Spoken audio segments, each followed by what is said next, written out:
Hello, this is Charlie from MMG, and today I'm going to be taking you through the various ways of outputting audio and video using VMIX.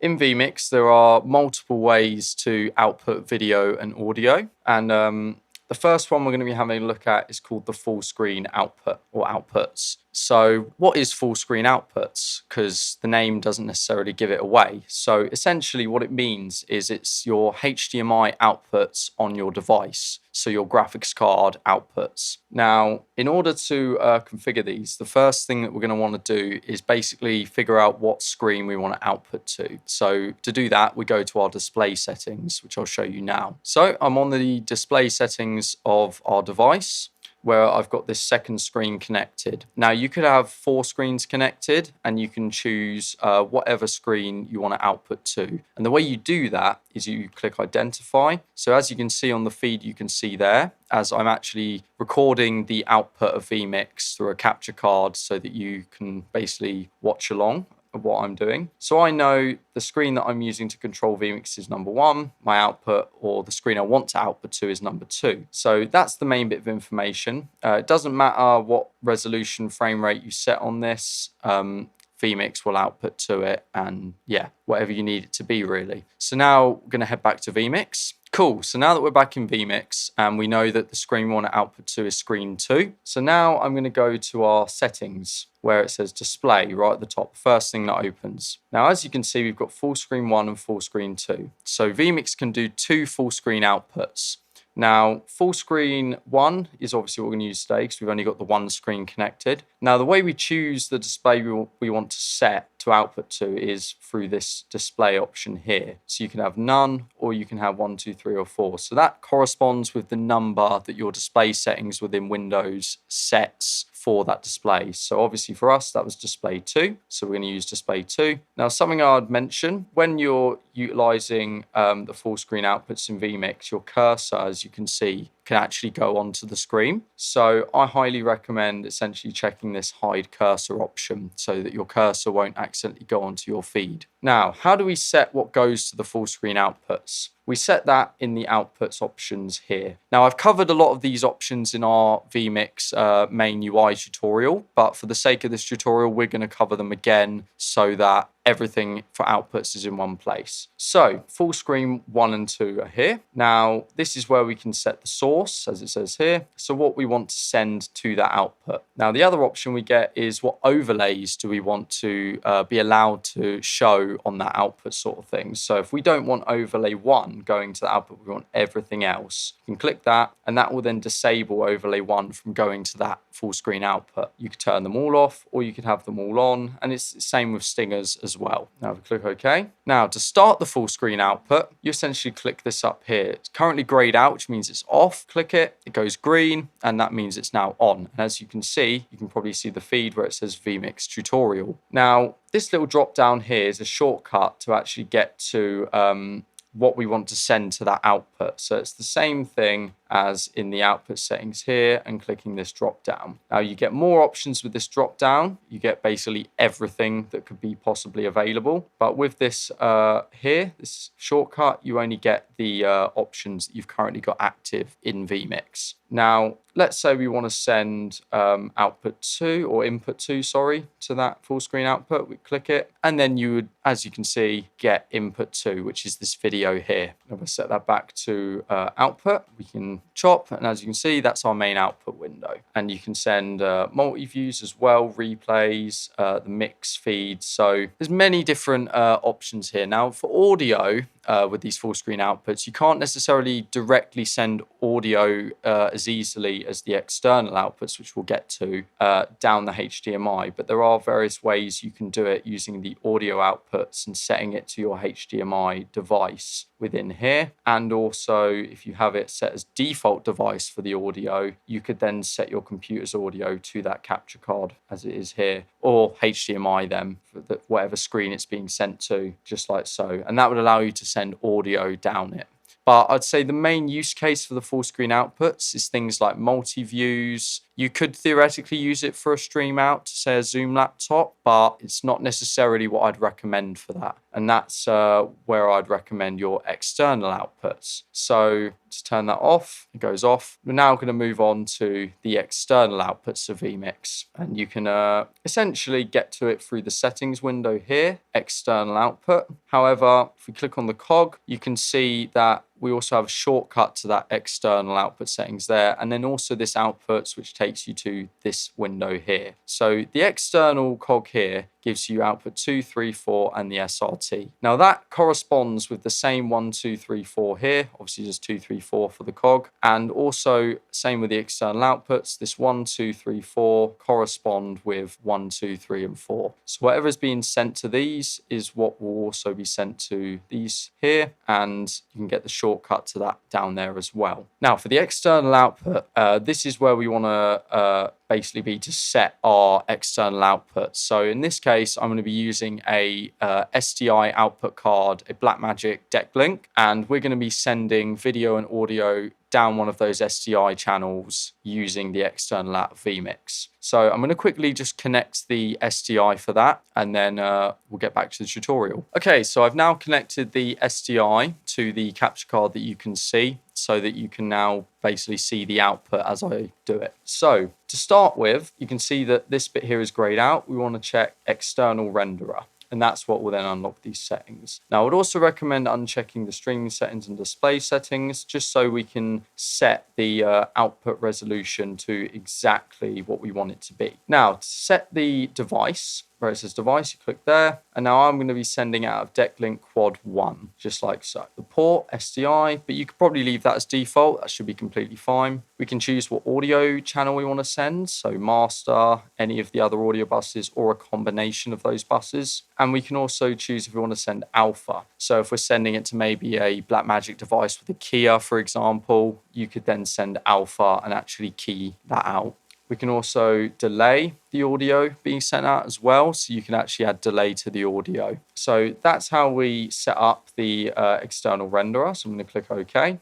Now, to set what we want to send to these outputs, so we're using output 1, which is our main window here. Now, technically, you can set output 1 to something different. When it says output, it basically refers to your main output window on the main UI of VMIX. But obviously, if we set this to something else, it will then be fixed as that thing, and the main output window will, you might kind of see it as it's not working. So it's a good to know that output means your main output window, and I would recommend leaving output 1 as that all the time. So that's essentially how we set that up. So in order to start the external, we basically want to check that it goes red, and that then means that the external render is running. And so you can probably see the feed is now running. So if I now cut, you can see it changes. And if I turn the audio on, you can now hear the audio traveling down that feed as well. And it will also show you in VMIX, where it says external, that the audio is running to the external. You can also get information and statistics on the external by pressing the I there. And then to turn it off, you just click it again. It will say stop, yes, and it will stop. Now, bear in mind, you can also in VMIX, essentially, there is an option to have the external start external output there. That means the external will start the moment you open VMIX. Just thought I would show that setting there. Now, we get 4 channels of external output. You can output to different output devices on all 4 of them simultaneously. And it's not just limited to SDI Blackmagic cards, for example, what I'm using. You can use any output card from any brand in theory that works with Windows. So that could be HDMI, SDI, and all of them should work just fine. So I'd recommend using the external output for things like going out to a laptop for maybe a stream, so into a capture card, and then maybe being put into something like Zoom or Microsoft Teams.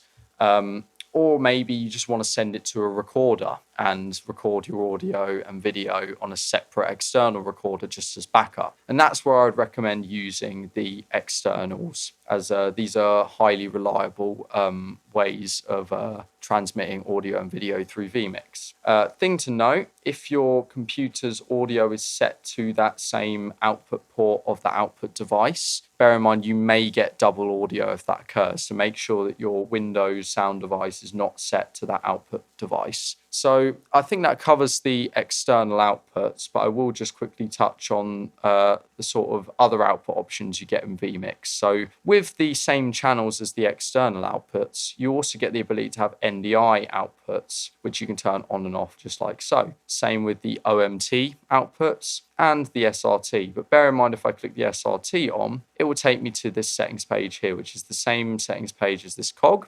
And then you can enable SRT like this, and then put all of your SRT stream details in and the quality of your SRT hardware codec, etc. You've also got OMT settings here. So you've got basically a low, medium, and high default. And then we can also choose what audio channel we want to pair up with that output. Now, bear in mind that will not necessarily influence your external outputs. So for this, you can directly tell it, I only want this audio to be sent out of this port. But this will affect your NDI channels and what audio they're receiving and things like that. So you can choose the same settings as you can with the external master, any of the buses, or a combination of any of the buses. You can also add a 20 decibel boost to that audio. You can also select if you want to add alpha to those NDI, OMT, and SRT channels. And you can choose a resolution, so you can have it default, follow the VMIX profile, or you can set it to be 720, 1080, SD, etc. So that, I believe, covers most of the things with the outputs. Obviously, you can see we've got the same options we have with the full screen outputs. We can basically say, I don't want overlays 1, maybe 3 and 4, stingers 1 to go to that channel, or I want all of them, none of them, totally up to you. The only other bit is your additional outputs. Now, this essentially allows you to have cameras, calls, audio inputs to be sent over NDI or OMT out of the device. Same with the audio outputs as well. So in this case, you would get your audio buses as an NDI signal or an OMT signal. So I think that for the most part covers outputs for the externals. So now we'll be basically having a look at the streaming options within VMIX. And that's where we've got this streaming tab down here. So if I click the cog, we go to our streaming settings. Now we've got 5 channels of streaming within VMIX. Now, most of the time we're using custom RTMP server, and that's where you'd put your stream URL, so the site you're streaming to's URL, and then your stream key, which will be your actual identity for the stream. Now, we've also got this quality here, where there's a bunch of different options for quality that you can choose from. So if you're in a more bandwidth restricted environment, you can also make it less bandwidth, which is what the megabits per second part is. And you can also choose your resolution as well. And also your audio bit rate is in there as well. Now, if you want to get a bit more precise with that, you can click the cog, and then you can actually set these bit rates and resolution sizes exactly to your needs right here. You can also choose the source of the stream. So typically you would always be streaming your main output window here, but you could theoretically stream to output 2, for example, and stream that as well. You've also got the format or codec, profile, level. There's many different options here. And then this is settings shared across all streams, as it says here. So you've got stream delay, threads, network buffer, keyframe frequency, and also things like strict CBR, constant bit rate. So there's many different options for your stream. This, where it says master, is what audio you want to be sent down to the stream. So again, master, any of the audio buses, or a combination of any of the buses. Now just click cancel, because I don't want to save the settings necessarily. But obviously you click save if you want to save those. And the other bit is you can tick this use hardware encoder, and that will use the hardware encoder on your device to encode that stream. And then application, I would typically leave this on FFmpeg. Most things use FFmpeg, but maybe there is a need for you to change that. But generally, you'd be running on FFmpeg. Now, the destination, you can also set this to be, for example, a site already, so like YouTube Live. It will also get rid of the URL, and then you just put your stream key in there. Just thought I'd mention that. Now, to start the stream, you click Start One, and that would start number one. But if you click Start All here, all 5 streams would start. You can also view status when it's going, and that gives you a bit of insight into how the stream's performing. And then you click Save and Close, and that would save that.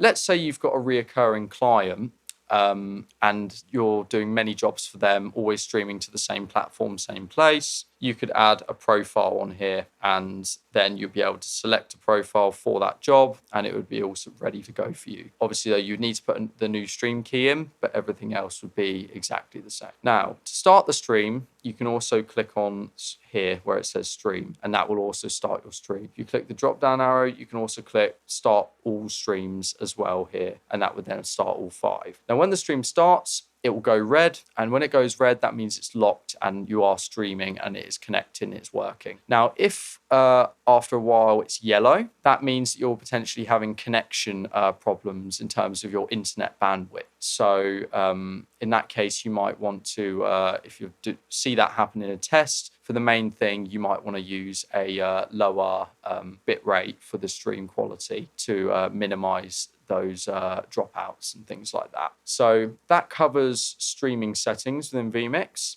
So the only other bit to now cover is your actual audio outputs. Okay, so for your audio outputs, we basically want to go to the settings here, and then where it says audio outputs. So in order to get audio out of VMIX, so as you can see, we've got our master output, headphones, and then all of the audio buses A through to G. Now, where it says default Windows playback device, that refers to your Windows playback device right here. So the way we might set this up typically for a job is you'd have your master output set to a device, such as a Focusrite, something like that. And then the headphones set to default Windows playback device, so that way, when you set this to your, let's say, headphones to monitor what's going on in VMIX, that headphones option there is for the solo bus. So when you then go to solo, either an input or a bus, you can then actually, it will take over what you're hearing with just that solo. And then when you click it off, you'll hear everything you need to monitor in VMIX again. Now, for the audio outputs themselves, so you can enable the audio buses, and that will just mean that they appear here and you can bus things to them to group things together, but it won't actually physically go out of VMIX anywhere. But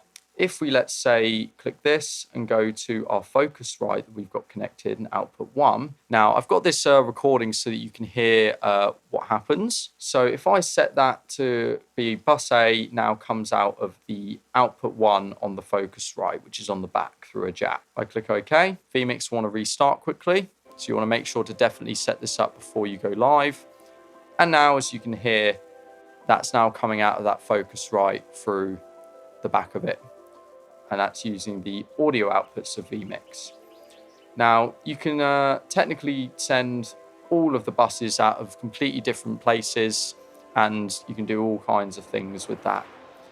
And that's essentially how you get audio out of VMIX. I guess the other thing I'll mention, so this numbering over here, this essentially is what output on that device do I want to send. So if I've got a device with, say, 8 outputs, like a much bigger audio interface, I could say outputs 1 or 2, etc. And I could also say a stereo pair of outputs to send it out of 1 and 2 as stereo. So we'll just keep that at 1. Now, that's literally the audio outputs of VMIX, and that's all it is to it, really.